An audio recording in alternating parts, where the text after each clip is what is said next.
Selamat petang, saya Daniel Anthony dan selamat datang ke Sekilas Fakta untuk hari ini 26 Oktober.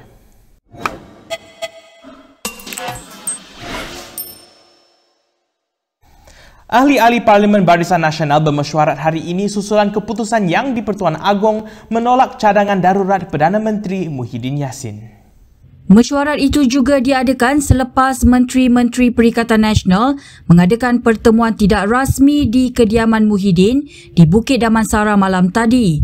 Ketika ditemui di PWTC, Pengerusi Lembaga Penasihat BN Najib Razak berkata, mesyuarat hari ini tidak membuat sebarang keputusan sama ada Perdana Menteri perlu membubarkan Dewan Rakyat supaya pilihan raya umum boleh diadakan. Kita sekadar pada malam bagaimanapun keputusan muktamad akan dibuat oleh Majlis Tertinggi pada malam ini. Ini kita sekadar buat pencambahan fikiran, mendengar pandangan di kalangan ahli Parlimen, dan sebagai ahli parti kita tertakluk kepada keputusan parti dan kita pegang pada prinsip macam mana pun UMNO tak boleh berpecah. UMNO mesti Sementara itu, Bendahari Agong BN Hishamuddin Hussein berkata, ahli Parlimen BN sedang membincangkan sama ada Muhyiddin Yassin wajar meletakkan jawatannya sebagai Perdana Menteri selepas Yang di-Pertuan Agong menolak memberi perkenaan mengisytiharkan darurat. I think we have to find a way forward. Whatever decisions that we make, it must be on the basis of what is good for the rakyat and for the country. I think what Raja mentioned yesterday. Perhatian kini tertumpu kepada mesyuarat Majlis Tertinggi UMNO yang dijangka diadakan malam ini dan dipengerusikan oleh Presidennya Ahmad Zahid Hamidi. Sementara itu, ahli Parlimen Padang Besar Zahidi Zainul Abidin menyifatkan ketidakstabilan politik yang berlaku hari ini adalah akibat tindakan rakyat yang mengundi Pakatan Harapan pada pilihan raya umum yang lalu. Dan yang buat keadaan begini ni rakyat. Rakyat yang undi 50-50 ni, yang undi dulu ni. Dan rakyat undi dahulu kerana rakyat kena tipu. Betul tak? Masalahnya PTPN tak bayar-bayar, tol percuma. Betul tak? Zahidi yang juga Timbalan Menteri Komunikasi dan Multimedia berkata, ketika ini tumpuan bagi ahli-ahli Parlimen BN adalah untuk memperbaiki semula kesilapan yang telah dilakukan oleh pengundi-pengundi pada PRU yang lalu. Terdahulu beliau mengatakan bahawa pilihan raya umum yang baru merupakan langkah terbaik bagi menangani kemelut politik di negara ini. Datuk, adakah BNMP diorang berpendapat bahawa Perdana Menteri tak payahlah turun yang seperti yang letak jawatan. Letak kita turun. Sekarang ni kita bincang apa yang terbaik untuk rakyat. Sebab tu saya kata tadi ni rakyat keadaan ni rakyat jangan salah ahli politik. Terdahulu, anggota Majlis Tertinggi UMNO Muhammad Fuad Zakarshi menggesa Muhyiddin Yassin meletakkan jawatannya sebagai Perdana Menteri selepas Yang di-Pertuan Agong menolak cadangan darurat.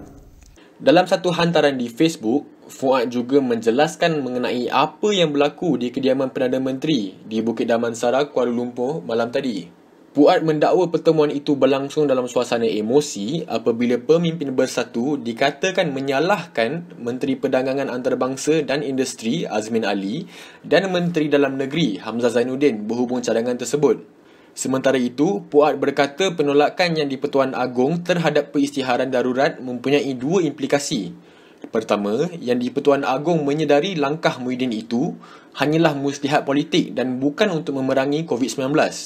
Yang kedua, pakar perundangan mengatakan Seri Paduka harus mendengar nasihat Perdana Menteri seperti termaktub dalam artikel 40 Perlembagaan Persekutuan, namun ia tidak berlaku.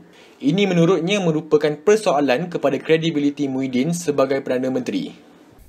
Kes COVID-19 di Malaysia sekali menyaksikan peningkatan 4 angka apabila 1,240 kes baharu dan 7 lagi kematian diumumkan pada hari ini. Daripada jumlah itu, 1,238 merupakan kes tempatan dan 2 lagi adalah kes import. Pada hari ini, negeri Sabah terus mencatatkan jumlah kes tertinggi iaitu 927 kes iaitu bersamaan dengan 74.8%. Jumlah ini melonjak semula berikutan kes positif di penjara Kepayan iaitu 439 kes. Ini juga berikutan lebih banyak lagi pengesanan kes secara aktif dijalankan di lampangan di negeri Sabah. Jumlah kes aktif dengan kebolehjangkitan COVID-19 setakat ini adalah sebanyak 9,744 kes, manakala jumlah keseluruhan sebanyak 27,805 kes. Ketua Pengarah Kesihatan Dr. Nur Hisham Abdullah turut memaklumkan seramai 691 pesakit telah sembuh sepenuhnya.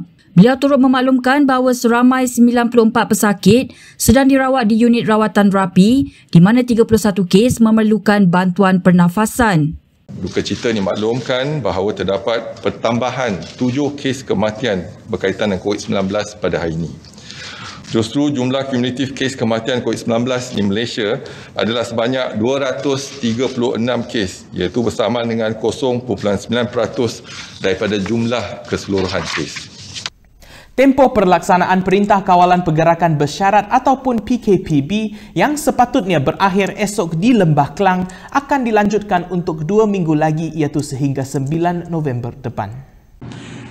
Mengambil kira penilaian risiko terhadap penularan wabak ini, maka hari ini kerajaan bersetuju untuk melanjutkan Perintah PKPB, Perintah Kawalan Pergerakan Bersyarat di wilayah Persekutuan Kuala Lumpur, Putrajaya dan Selangor selama 14 hari lagi bermula 27 Oktober sehingga 9 November 2020.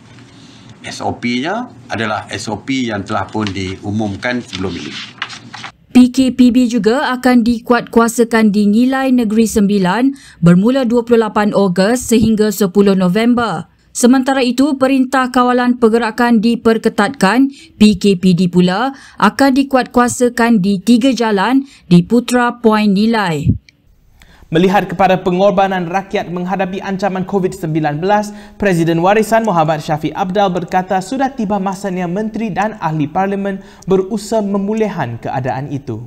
Shafie berkata demikian bagi menyokong titah yang di-Pertuan Agong Sultan Abdullah Sultan Ahmad Shah yang tidak menerima permintaan Perdana Menteri Muhyiddin Yassin agar mengisytiharkan darurat. Kata Shafie lagi, pihaknya menjunjung titah yang di-Pertuan Agong dan kebijaksanaan Raja-Raja Melayu dalam memerintah negara ini demi kemakmuran rakyat.